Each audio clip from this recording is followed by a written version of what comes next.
Welcome everybody, and good afternoon. My name is Shira Newman, and I am the coordinator of arts programming at the Rady Jewish Community Center. And I'm here along with Dalia, the director of Grow Winnipeg at the Jewish Federation of Winnipeg, and she's waving right there. And on behalf of the Rady JCC and the Jewish Federation of Winnipeg, I'd like to say that it is our pleasure to welcome you to this exciting live virtual workshop entitled Conducting Trade in a World of Digital Globalization. And we're going to be featuring Mariette Muller, and who's the president and CEO of the World Trade Center Winnipeg, and Robin Van Hoyenbroek, who is the executive director at the Business Development World Trade Centers Association.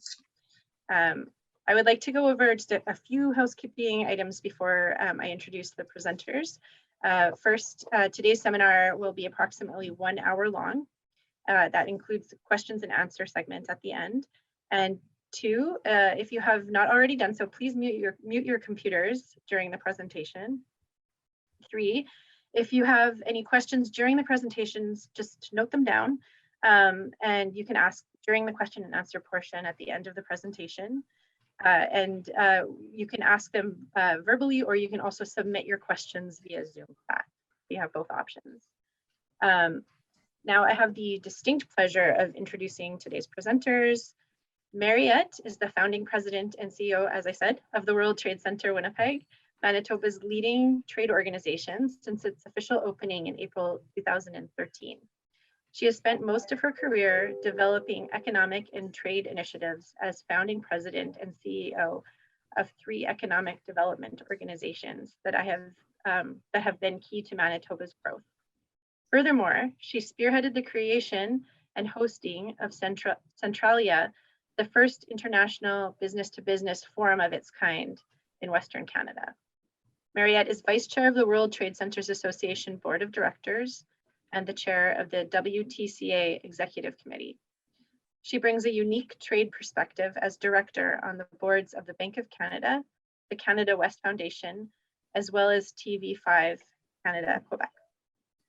Robin Van Hoyenbroek currently serves as the executive director of business development at the World Trade Centers Association, alongside the senior leadership team in leading the headquarters and regional staff operations. He has more than 20 years of experience in international business development, corporate strategy, and nonprofit leadership.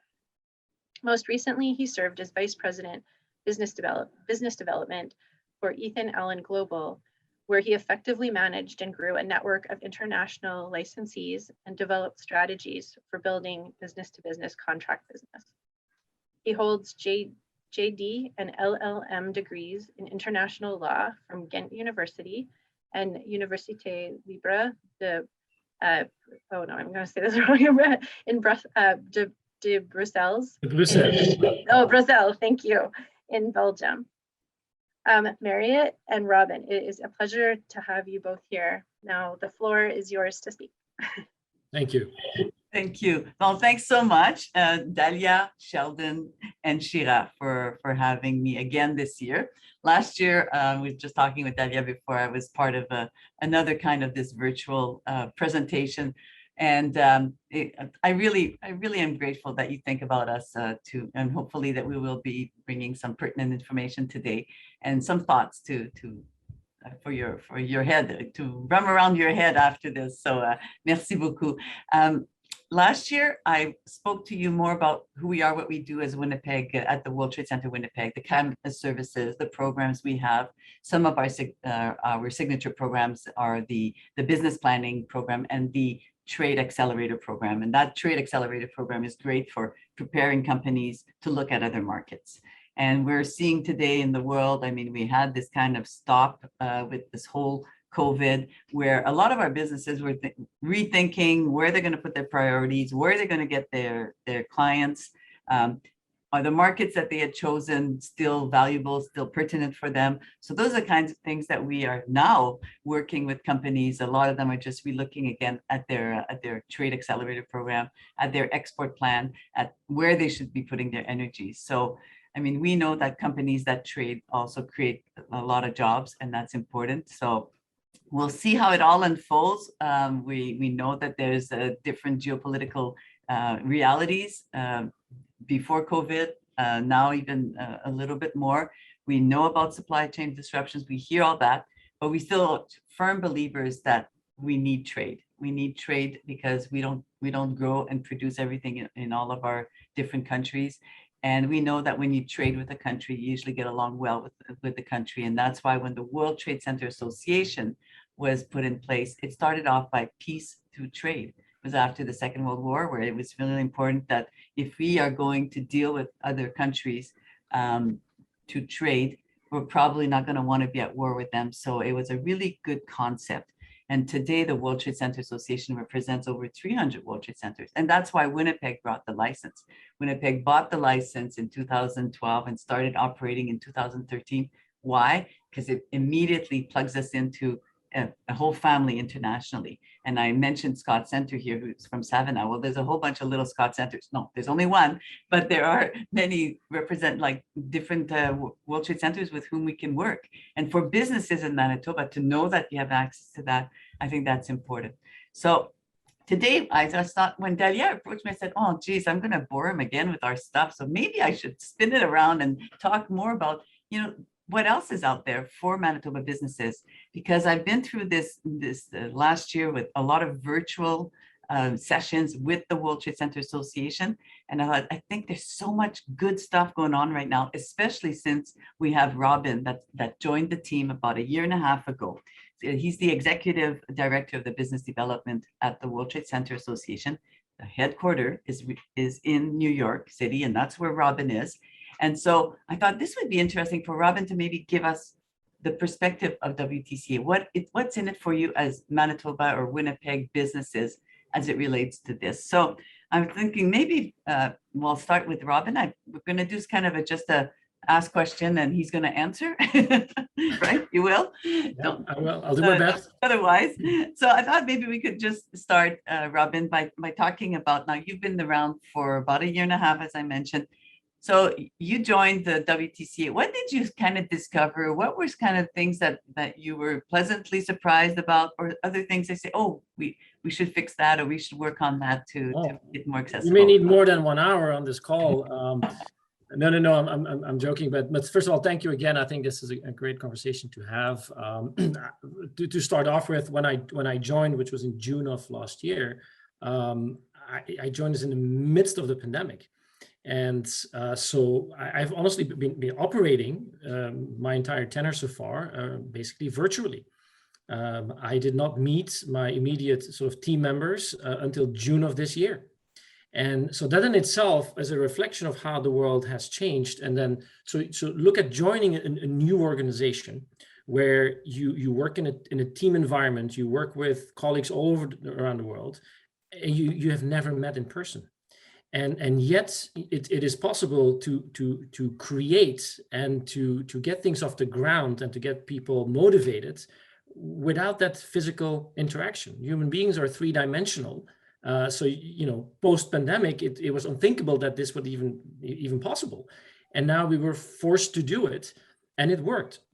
So joining an organization virtually gives you a very, not a full picture of who is this and what is this organization. Because an organization is like what you have at JCC and the Jewish Federation. It's about people, right? At the end of the day, it's people make an organization, and because people make a culture, and it's a culture that defines an organization. So when you enter something virtually, whether this is a business relationship or business prospects or entering a new company from a working perspective, you're still like one step away from potentially the reality. Right. So, but what I discovered, to answer your question, Mariette, is I think this is an incredibly diverse organization, which was a really a surprise to the upside, that this is an organization where this is almost in 100 countries. And there's still a lot of misperception about what is a World Trade Center, what does it stand for, because they are so diverse. If you would ask Mariette, please define how you define World Trade Center in Winnipeg, and you would ask Scott Center here the same question, even although they're like running one of the most active World Trade Centers out there, we would still get a different answer. And that is okay. And I think that is some of the things that as a brand we need to be aware of, that we're not selling consumer products. We're not a Coca-Cola company. We want to create one product for a good fit for all. The world doesn't work like that. And I think that diversity is something that exists, but we need to recognize it, embrace it, and treat it like a strength. And when I mean diversity, this is really about the kind of organizations in there. It goes from the level of sophistication of how World Trade Centers operate, where you would have Mariette and Scott at the more sophisticated part of the spectrum because of how they integrate in the local society, in fabric and the type of work they do. But there's also less sophisticated World Trade Centers that have been around for 50 years and that had a very different starting point. But the real diversity is in the kind of organization, because we're working with members or licensees. So the World Trade Centers Association is a nonprofit, but a global trade association. And our mandate is really to facilitate international trade. And the foundation of peace through trade that Mariette was referring to, I think is incredibly important. And I would say today more relevant than ever. So with that notion, the organization is also the licensor, the brand owner of the World Trade Center brand, which is a world famous brand. Now, in that spectrum, to give a couple of examples of diversity, are free trade zones. There's a World Trade Center in Montevideo, the entire downtown area, 8 towers, is a free trade zone. That is a World Trade Center. But then there's also the Schiphol Airport Group in the Netherlands. This is an airport. They have multiple, Eindhoven, Berlin, Milano, these are all different airports, part of the same group. Could not be more different than a free trade zone. Then there's also universities. In Monterrey, for example, it is a university who is the World Trade Center. And that makes, from my perspective, total sense, because that's where young people are, that's where talent is, and that's where things are being created, right? From a startup, from an incubator perspective. But then it also goes to the completely other side of the spectrum again, to, for example, conference and exhibition centers. Again, the conference and exhibition infrastructure couldn't be more different from a free trade zone or from a university. But then an example is Las Vegas. The city of Las Vegas, the tourism and the visitors authority is our licensee. This is everybody in the world knows Las Vegas. And then there's, of course, the more traditional commercial mixed real estate. And then we're still talking about World Trade Centers that are really strong with physical assets, right? With real estate, whether it's in logistics or what have you. But then there's also World Trade Centers who actually do not necessarily focus on the real estate component as much. They're housed, they have facilities, but they're focused on economic development, on attracting foreign direct investment. They're there to facilitate that trade, to work on trade promotion, on trade facilitation. And that is also what we want all our members to do. But again, the mindset and sort of the DNA of an organization that focuses on organizing trade delegations is very different from a traditional real estate developer. And so over 50 years, the growth has created an incredible diverse portfolio. And now it's a rich thing that we have it. So the challenge is, the question is, how then do we make something work that works for everybody? So 1 + 1 becomes 3. And because my philosophy is always that insanity is doing the same things over and over again, but then expecting different results. So how do we keep those 300 World Trade Centers engaged, continue to focus on broadening that footprint, that we don't get more of the same to come in? I think more diversity is even a strength. And that puts us in a very unique position. I would say we're the only organization out there, the global level, that actually brings World Trade Centers, brings businesses together at this scale across industries with actually an equal representation all around the world. This is not a Canadian or an American or North American organization. This is truly a global organization with the footprint equally spread. So there's a tremendous opportunity there. And I would say, especially because the core constituents of the World Trade Centers, and I'm sure this is all of you on the call as well, are small and medium enterprises. Right? We're not here to facilitate for multinational corporations. They know what to do. They know their way around. So again, there's no other organization out there in the world where people come together at this level, in working groups and just creating for each other and this is the key and then I'll wrap it up on this question, Mariette, but the learning is the ability to operate in an environment of trust, I think, is extremely important. That Mariette will call Scott for anything in Savannah, and any of you on the call who wants to work in Savannah will call Mariette, who will call Scott in Savannah, and there's this relationship of trust. And in order to develop business, to find prospects, to find partners, everything starts and ends with trust, right? We all know this. We can write as many contracts as we want. At the end of the day, a relationship based on trust is what makes things work. Well said. That's exactly the strength, I think, of that whole World Trade Center Association. We can vet companies and we can really open doors because of those connections and that trust issue. So thank you very much. Very good overview of WTCA. So WTCA, World Trade Center Association. But sometimes people kind of mix up WTO, the World Trade Organization, with WTCA. Can you speak a little bit about that, Robin? What are kind of the differences between those two organizations? Because you know them both well. So give us a sense. Yeah, that's a very good question, Mariette. There's a fundamental difference, right? The WTO, the World Trade Organization, is an international intergovernmental organization, right? This is an organization created by treaty by governments that basically regulates and facilitates the rules of trade among countries. And so they create a trade infrastructure and then basically also work on the performance of those trade rules so that if there's a breach, that countries can go to an appellate body and say, well, there's a breach of trade, there's a monopoly being established, there's what have you. And then so there's an appeal process to get a ruling to make sure the rules are sort of being followed. So it's more a regulatory type of infrastructure created by governments. And therefore, there's also a lot of issues. If you put 163 countries together, which is the membership of, I believe, of the WTA, they all have to agree.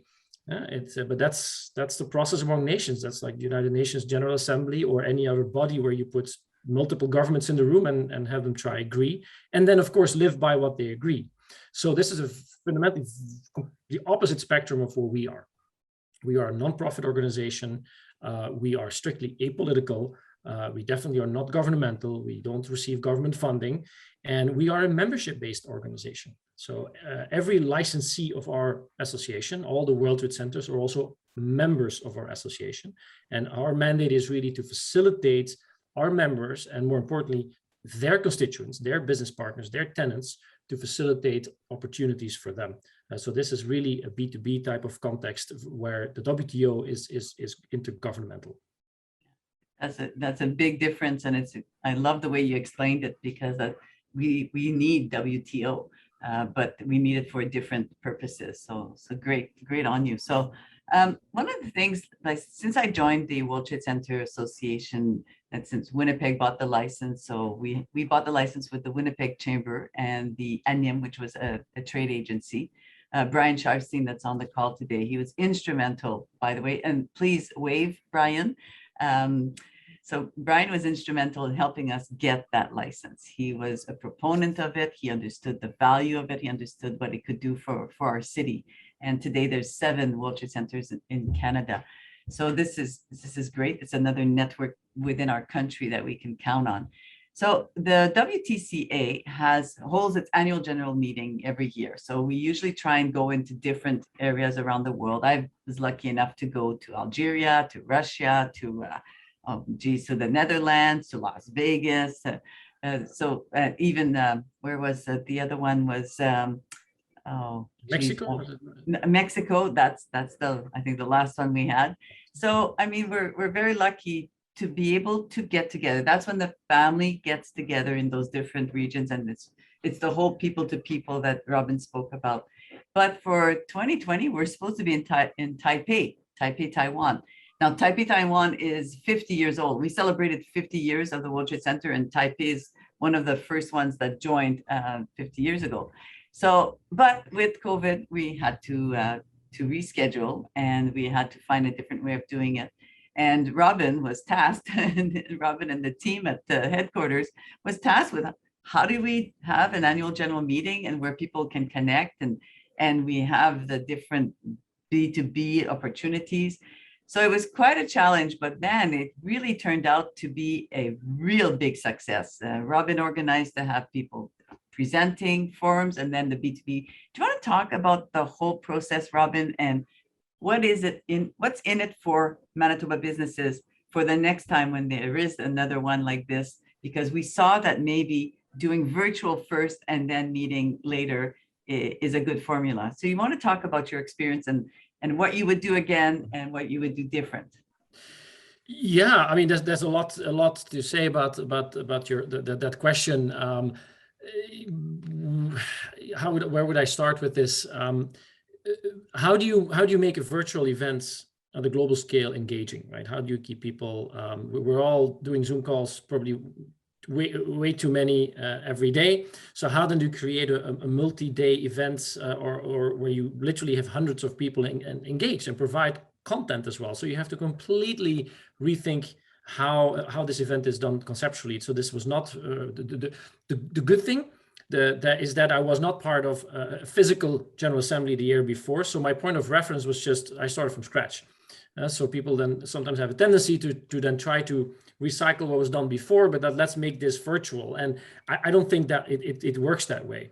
So the world we live in, this virtual component is very different. It's not mutually exclusive from doing things in person. It's just very different. So what we try to do is first look, how can we keep people engaged? Step one. So we don't want people in Zoom meetings for hours and hours and hours because people tune out and there's so much else out there. So, okay, so how can we then focus on conceptually? Let's do 3 days, but limit it to two and a half hours a day.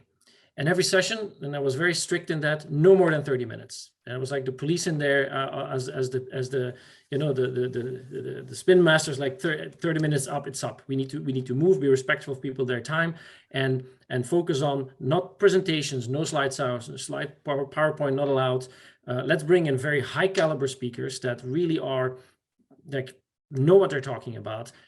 We want CEOs, leaders in real estate. We had the senior leadership from the WTO to come in, from the Asian Development Bank, private sector, the head of the private sector division, award-winning journalists to come in to talk about more human interest stories, right? So find a good mix of program, bring in high caliber speakers, and then give them 10 minutes to speak. That's it. And then there's a 10-minute dialogue, and then there's some room for Q&A, and then you go to the next part. So you keep the pace up so people stay focused on the program. So from a programmatic perspective, I think that was very interesting. The technology is now available. That's the other thing that worked well. But what we also did, and that's sort of what you're really asking is what's in it for businesses, because listening to another nice speaker talking about economic issues, there's plenty of that, of course, out there. So we wanted to make sure, how can we help companies connect virtually? Because we all have gone to meetings, to conferences, hand out hundreds of business cards, and then do the follow-up, work the room. We've all done that. It's not always very effective. We also know that it's sometimes not always fun. Sometimes it is, takes a lot of time, but then how do you do this virtually? So we wanted to make sure that we embrace technology. That was step number one. Because if we would have a Zoom meeting where we're here with 24 people on the call and we would, and no one would know each other and we would have to start networking, that in itself would be just nearly impossible. Because if everyone would have to speak for just 1 minute to introduce themselves, and then it just doesn't work. So we said, well, let's look for a platform where companies can create a profile of who they are, what they're looking for, what they're not looking for, basically what are they looking for out there. And then we have an algorithm trying to find matches so that nobody wastes time talking to people that is not leading anywhere, like, because I think time is one of the most valuable things that we all have, our health, of course, and then there's time. So we then said, let's try blow this up and scale this, because it's important we have a high level of participation. And then we allocated 15-minute time slots for each conversation. So basically what we did was create this artificial intelligence powered B2B matchmaking platform where, and I know a lot of companies from Manitoba and from Winnipeg participated, and that's really great. And I'm counting on seeing all of you again now in just a few weeks. But so create a profile, and then the algorithm will sort of work with what you put in the profile and see if there are matches out there. And if there's matches, you will be alerted of that match. And then you decide, is this an interesting person or entity for me? And you click no, it goes away. If you click yes, you can set up a 15-minute appointment. And we cap it in time. So my personal, and that was something I just decided, like if we can explain ourselves in 15 minutes, then it's probably not a good thing. So, right, if things work out in 15 minutes, you share information, you follow up for more meetings. So that's what we did. We ended up having over 1,000 people and companies registering. And this was a tryout. This was a total test. We had no idea exactly how this was going to pan out, but clearly there is a need, there is a demand for people to find others out there and try to do this effectively. Last year, we couldn't travel, or earlier this year. Now we can travel, but we're rethinking, like, do I really, I mean, I've done in my previous life, fly across the pond to take a breakfast meeting and fly back the same day. Like, this is unthinkable to do this now. I wouldn't even want to consider doing it because the technology is so efficient and the time is so much more efficient.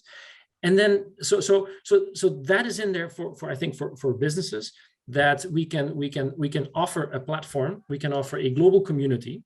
And Mariette was a very big proponent of doing this and really put a lot of effort in also bringing companies to the platform. And I was very, of course, pleased to hear that for many companies, this was actually very good use of their time and very successful, that we should actually also make this available on a more permanent basis.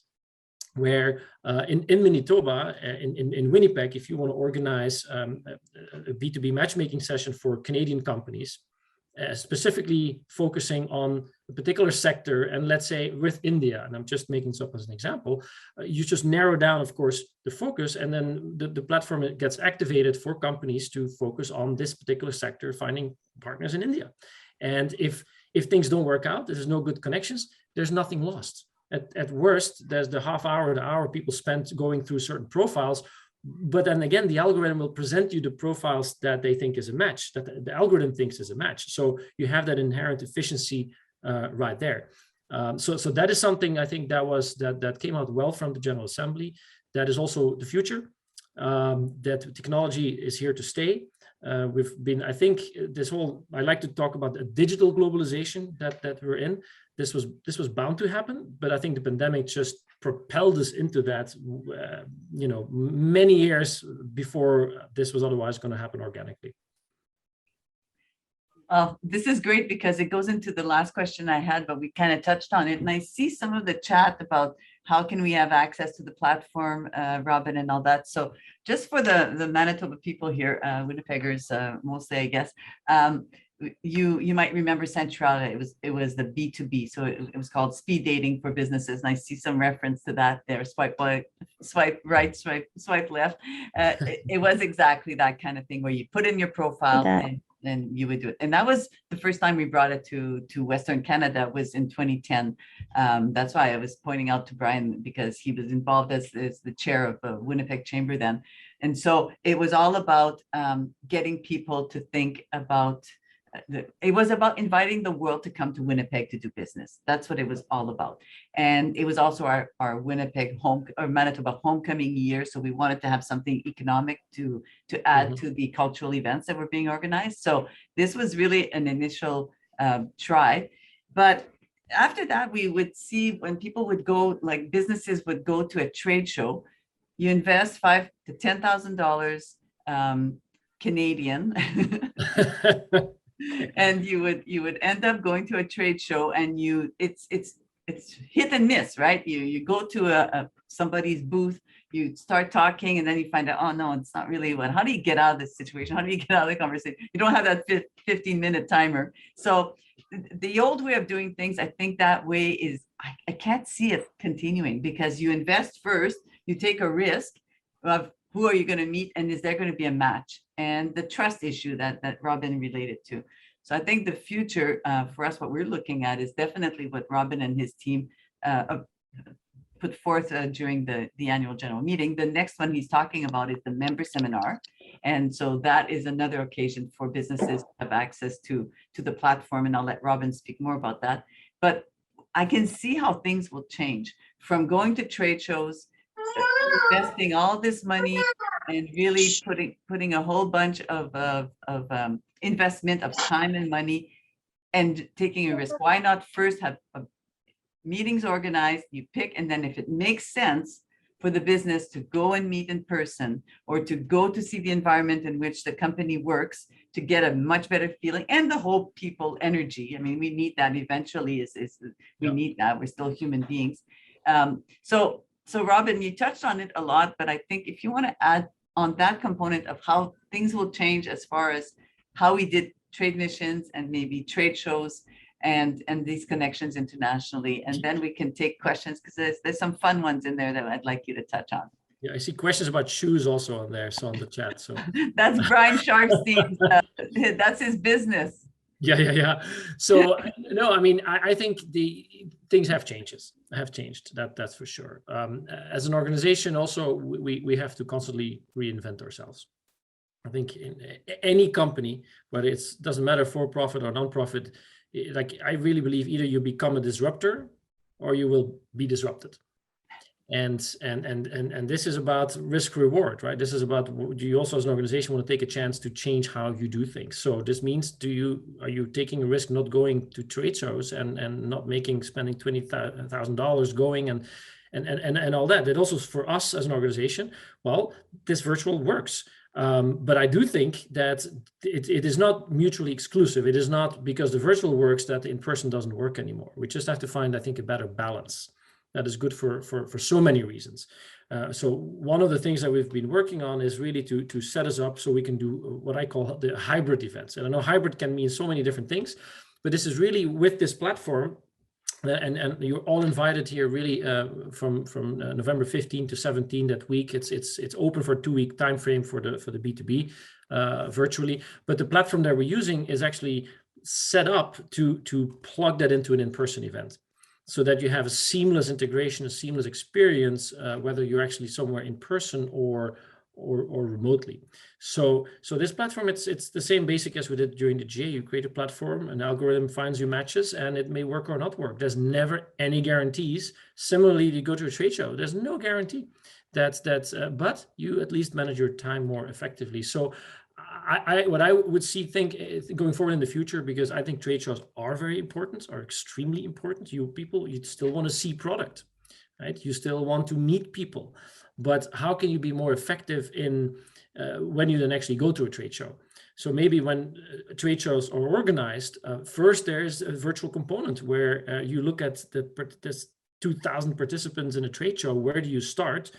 You also don't have the time to go through 2,000 names and organizations and then click and find out what do they do. It's just nobody has the time to do that, honestly, right? So if you then have an algorithm that says, well, of these 2,000, here's 12 that pop up as based on your own profile, a good match of what you're looking for, you can spend time with those 12 and see, does this make sense? And then you spend 50 minutes with each.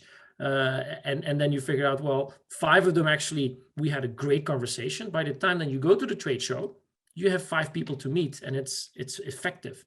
And I think that combination, that integration of virtual and in-person, that once the in-person component opens up again, the trade shows, I think to be successful, trade shows will have to integrate that virtual component. And I think we have definitely also a big role to play in that with our own events as well. So I think that is where I see the future going, and some will embrace that and some won't. But I think there's no going back from the efficiencies that technology has brought us because of the pandemic. But it's here to stay. Good. Well, thank you. I'm seeing some of the questions, and I'm just wondering. I'm looking at Shira and Dalia, especially to see how you'd like us to proceed on that. If you want to first ask if there's questions now, or if you want to touch on the ones that were, or some comments that were also made in the chat. What is your preference, Shira or Dalia? Shira? I'll let Dalia take that, actually. Well, thank you so much to the speakers for sharing such amazing experience that you have. We can learn a lot. So I'm not sure if somebody in the audience would like to ask questions, and we can start with the questions of the participants and then go back to the chat. Anybody would like to ask something to the presenters? Boris? Hi. Hi. Thank you so much for the great information and for the presentation. Quick question: how many in that organization? How many people you have like right now in Winnipeg? Okay, so we have 16 staff in Winnipeg. No, I mean the companies that are part of that. Oh, so we're a little bit different, Boris. We're not like the Winnipeg Chamber that has members, but we serve all the members of any chamber. Like we serve every Manitoban that wants to either start, grow, or expand into another market their business. So we do the business plan for some that are not yet ready for the outside the borders of our province. And we also do the export plans. And those services are basically free because we get the funding from the province to be able to provide that kind of service to our companies. So if you want to chat more on that, Boris, we can easily connect you with the right person here. So thank you. So just to follow up on that. So the way it works, let's say you have a product you want to sell to the world, right? You as the organization, what do you require? Do you require us to have any good track of record here in Winnipeg, or what is the requirement in order to get us into the program? Okay, so when we organize, especially the export plan, so the Trade Accelerator Program is what we call it, we work with experts. So we work with experts in finance, in supply chain, in legal issues in certain countries, with HR, like human resources, to really help the business person look at all the dimensions of the business to make sure that they're ready. Once then that's the next step is if you say, well, you know what, I'm very interested in, let's say Argentina for there's a connection there, but I've lost my business connections there or something like that. Or is there a World Trade Center? Is there a World Trade Center here? So we work with those World Trade Centers. If there's a place where there's no World Trade Centers, we'll work with the Canadian Global Affairs Canada. So they have offices in different parts of the world. We're not in the same parts necessarily, so that's a bonus. Or we'll find a trade promotion organization. But ideally, for us as a World Trade Center Association, our goal is to be present in every country. So right now we're present in 90. So that would be the next step for us, Boris. Once you have a good sense, once the business person has a good sense of where they want to go, sometimes they're not sure. And we have a big research service that we do where we can really identify how the product will do in what market, what's the potential there. So we have a lot of research potential that is the starting point sometimes. And maybe a company will say, you know what, I don't think that choice of market is going to work for me, but maybe this other one. And this is where we can really provide a lot of information is king, right? So that's what we try and provide right from the start to help. And then it's the actual services that are very concrete with what the business is looking for. Sounds great. Thank you so much. Thank you. Thanks. We have two more questions. Danielle? Thank you for the great presentation, actually, and learning about the platform that's available, because as this pandemic looks like it is here to stay for a while more, and we are all used to working from our comfort, our homes. And moreover, the entities realize the reduction in their running costs. So while these online platforms could help the people who are experienced and know what they are looking for, like in the trade shows, however, do you experience it is the same case for the startups that are not have any experience and they don't know what they have to know interaction? I mean, similar to you can give grade 10s online learning, but it's very challenging for grade 1 and 2 who doesn't have any experience to give this online platform. So what was your experience for the startups? Thank you. Yeah, thank you, Daniel. Yeah, for a very good question. So I think that's the beauty of a platform like this is whoever's searching doesn't have to be specific. You don't have to look at a very specific product with an Incoterm in a specific market. I think there's also opportunity to say like, look, this is, you present an idea, this is a company, this is this, and your interest is to meet new people, to network. That's one of the options. Right. So based on that, the algorithm will then also present you potential people to just meet, and then you reach out, and there has to be, of course, a match. but it gives you that opportunity as well to say, I'm not quite sure what I'm looking for, but I'm interested in these angles, these areas. And what I find a lot within our network is people are very open to business to talk and to also meet new people. It's like, I don't know any company in Winnipeg, and then this is interesting. I have 15 minutes to book this slot and to meet a new person. Again, because it goes both ways. The investment of time is very effective. If you meet someone at a trade show and you go for lunch or coffee, or you're right, time flies. This is very effective, and you can figure out pretty quickly on both sides whether this is you have a match and you have something there, some synergy, some energy, and you want to take that conversation further. You can. So by all means, don't shy away from it. If you think I don't know exactly what my business proposition here is, or my product, or my end market, don't be afraid of that. Just throw yourself in there and then see what comes back. Great, thank you. There's another question from Jolene. Hi, thank you. Yeah, thank you so much for the presentation. I really appreciate connecting with you guys and having this opportunity. I used to work at Edmonton Economic Development in the World Trade Center there. I've recently moved home to rural Manitoba, and realizing the very different support. So finding that you guys are doing this still, and the TAP program and everything, that's wonderful. Robin, you had mentioned that you have this very diverse portfolio, let's say, the way that you guys you have locations in the university or the airport and all these things, and that you were thinking now still to diverse and expand even further. Can you explain a little bit more around in what ways? Do you have a plan for how you're looking to expand?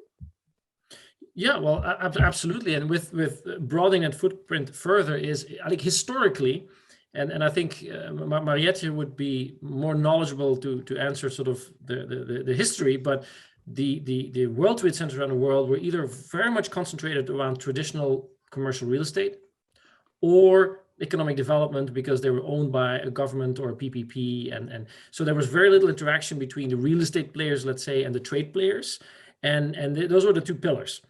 And so if you then throw in all because trade is about moving people, is about moving goods. So if you then throw in free trade zones and airports and even logistical hubs and universities and what have you, all of a sudden that becomes a very different mix. So from a strategy perspective, yeah, our focus is very much to also scout and look for those new prospects, so that we're not strictly looking at commercial real estate developers or economic development agencies. We're looking at all the above that I just mentioned. So it's a matter of refocusing and reprioritizing where do we want to find and search those new members. Also with the understanding that when members do come on board, they have to make a commitment to trade services, right? So this is not strictly a real estate play. We want people to also give to the network, to take and to give, right? It's a two-way street. So now it's a requirement, and we're on top of that if someone requests to become a licensee, there's a whole procedure, and we do a lot of due diligence there on the business planning and what have you. But trade services and the ability, the commitment to be responsive to the network, let me put it this way, that's an important one, is very important.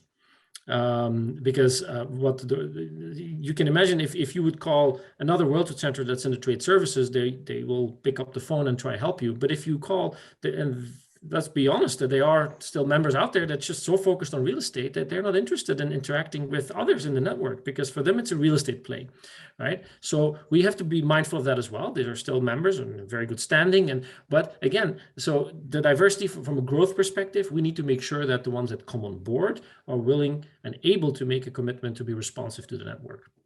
And I'm going to add to that. For example, when I was in the World Trade Center Seoul in South Korea, they are a real estate play. They have a hotel, they have accommodations, they have a commercial space on the main floor.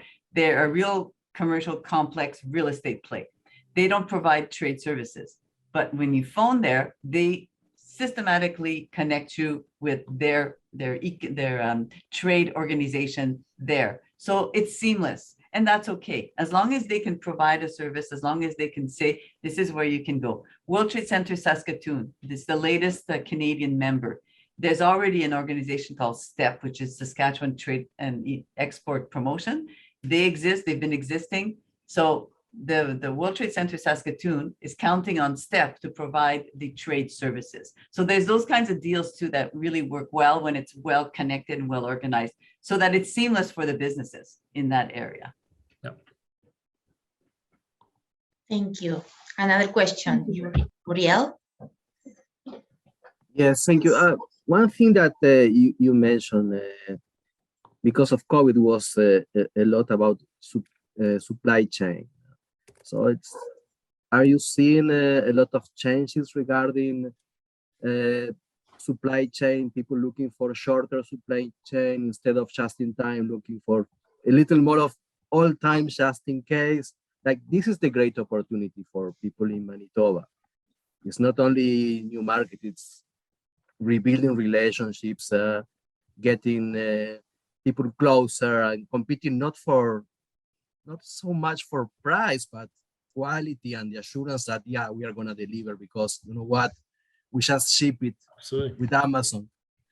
Yeah, I really think that the supply chain issues we're seeing now around the world are going to be around for another year and a half. This is a gigantic backlog from shipping to factories. Mind you, that also duties play a role in all this. So this is not a quick fix. It's like a factory. If you have a running factory and you switch it off, you can't just switch it back on the next day. It doesn't work that way. Like outside of the port of LA, there was $50 billion of containers just floating on the water for God knows how long. So it's a labor issue. It's so huge issues with supply chain. And I think this whole notion of just-in-time delivery and outsourcing to all over the world has proven that it doesn't always work. And also it's a quality issue as well, right? Because you don't control your quality down your supply chain if you don't control your supply chain. So I would, Uriel, to your question, is there an opportunity to source more locally and closer to home, to the home markets? I would say absolutely. And I think there's an opportunity for smaller companies, smaller organizations away from the big multinationals to really also go back into plain manufacturing, and products still need to be made. We all like to talk about e-commerce, but someone needs to make the product, right? Someone needs to ship the product, and parts need to be shipped around, and parts need to be made. And so this is a question when I mentioned labor. This is about how much we pay people. Do we pay people adequately around the world? But also about training. And I think that's one of the big questions that we're going to see is in specifically, I think, in a North American context, are people still trained and educated to take on those jobs? Because in my previous job, we also moved facilities to Mexico and Honduras in particular. The main reason, well, cost was of course a factor, but one of the main reasons is lack of skilled labor. And so how do you fix that? This is also not something you fix tomorrow. People don't get trained in overnight, right? So this is a question where, as a business community, you can work with the government to say, well, these are the jobs that we need, but we don't have the skills set around. So how can we train people so that 6 months, 12 months, 18 months from now, we actually have, people that can take these jobs. And I'm not, we already seen a lot of shifts in supply chains, for example, away from China, but then into the Philippines, into Vietnam, which it was done to avoid a whole range of issues to do with tariffs and what have you, but also because China became too expensive, right? So companies do still look for the cheapest possible option, but then the cheaper things go, the more issues pop up. And it becomes also like, that's another topic that I'm sure Mariette has a lot to say about, which is called inflation. But prices have been going up, not because there's an insourcing, but for a whole set of other reasons. But when you do insource and start to produce more locally, that will have an impact on prices. And then the question is, are consumers willing to pay more for quicker access to products? Again, sometimes people need to wait 6 months for a piece of furniture to arrive. Are you willing to pay more for a piece of furniture made locally or closer by? And so which will again have an impact on development of prices and on inflation. So it's a very complex problem. And I think the world has never sort of seen this before in recent history. Because there's multiple trading blocks now. It's not just the United States as a powerhouse. There is still Europe as a powerhouse economically, and there's China and the periphery around China. So anyway, that's a very good topic. I can keep going about this for much longer, but I think my short answer to you is I do think supply chains are going to be a major issue for at least another year and a half. And I do think companies have an opportunity to look at more closer to home sources, and there's opportunities there economically and from a job creation perspective. And if I can add to that, Uriel, that was a great question. Yes, we're definitely concerned with that. There's a lot of, when you talk about the just in case as opposed to just in time, that's exactly, I love that. That's exactly how people have to look at things. And just know, and you might want to take a note of that, Uriel, we're having a webinar, a free webinar on December 7th on supply chain disruption. So as you know, we do research, we do webinars, and we do business plans and export plans. So it's kind of the part of the services that we provide to all Manitoba companies that are interested. So check it out. You might think it's interesting for the 7th of December. Excellent. And I saw some questions in the chat regarding our upcoming member forum for the B2B, the matchmaking. So I put the web link in the chat. And of course, you can always reach out to me personally or to Mariette, of course, to get your, this is complimentary for our members and for business partners of our members. Excellent. So thank you so much. It's always a pleasure learning from you, Mariette, and it was a pleasure to learn from you, Robin. And it's this new world that gives us the opportunity. You, Robin, you are in New York. Scott, where were you? I don't remember the name. I'm in Savannah, Georgia. Savannah, Georgia. So this is so amazing. We're here in Winnipeg, and we're going to share this session with all the members of the Jewish Business Network. We're going to also share the information that you put in the chat. And we look forward for maybe have you again in 1 year, maybe, or before. And well, thanks again. And thanks to all the participants that joined. And we will get back to you with the new session for the Jewish Business Network. And let's keep in touch. Congratulations to the Rady Center. This is, you guys are always, really always doing such excellent work, and big impact, positive impact in our community as a whole. So merci beaucoup, Dalia and Shira. And also I think Sheldon is the guy that is behind the scenes that we don't see, that is important, keeping everything intact. So thank you very much. Rabin, merci d'avoir participé aujourd'hui. Scott, thank you so much for being part of this. And congratulations to Boris on his child. He's going to be representing Manitoba in the British Parliamentarian contest. Is that right? Is Boris still there? Yeah. Wow.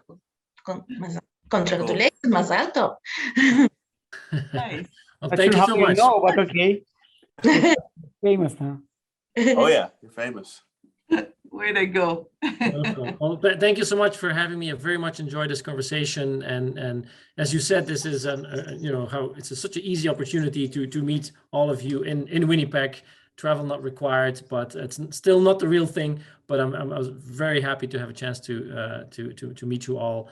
So thank you again, and hopefully at some point in time also in person. And I look forward to seeing all of you at our B2B event in 2 weeks. Thank you so much, Mariette and Robin. Thank you. Merci, au revoir. Thank you so much. Nice to meet you. Bye.